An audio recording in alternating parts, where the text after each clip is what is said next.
सेवकाई में बुद्धि लगती, डिवाइन विजडम, शारीरिक बुद्धि नहीं। अगर वो ऐसा कर रहा है मैं भी ऐसा कर लूं, नो नो नो। ईश्वरीय बुद्धि कि परमेश्वर कैसे कार्य कर रहा है, लोगों के हृदयों में क्या है। आप जिस भी फील्ड में हैं, प्रभु से डिवाइन विजडम को मांगो, ईश्वरीय बुद्धि को मांगो, और देखो परमेश्वर फिर क्या करता है। क्यों सुलेमान ने बुद्धि मांगी? उसे मालूम था मैं राजा की कुर्सी पे बैठ गया हूं, लेकिन यह बुद्धि के बिना चलाना इसको पॉसिबल नहीं है। इसलिए उसने परमेश्वर के सामने बलियों को चढ़ाया, और परमेश्वर उसके सपने में आगे जब खुश हुए तो कहा तुझे क्या चाहिए? उसने कहा मुझे विजडम चाहिए परमेश्वर, मैं तेरे लोगों का न्याय कर सकूं। और जब बुद्धि आती है तो बाकी चीजों की समझ भी परमेश्वर ने खोल दी।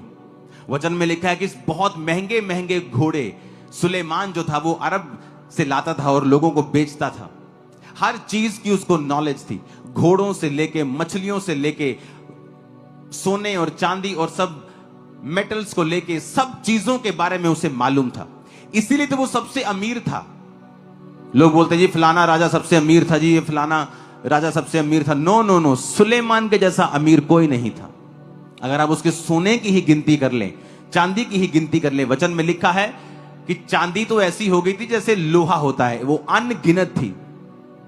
इतना सोना था उसके राज्य में। क्यों? जब बुद्धि आती है आपको सब चीजों की समझ आती है।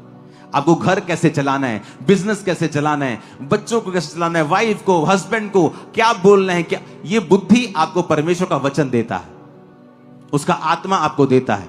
जब आप प्रार्थना करते हैं सुबह उठ के, आप प्रभु को इनवाइट करते हैं, आप बाइबल पढ़ते हैं, आप फास्टिंग करते हैं, क्रिश्चियन लाइफ बिताते हैं, परमेश्वर में सही जीवन बिताते हैं, फिर आप जिस भी फील्ड में होंगे परमेश्वर का आत्मा आपकी अगुवाई करेगा। और इस बुद्धि के द्वारा ही फिर आप आगे बढ़ते हैं।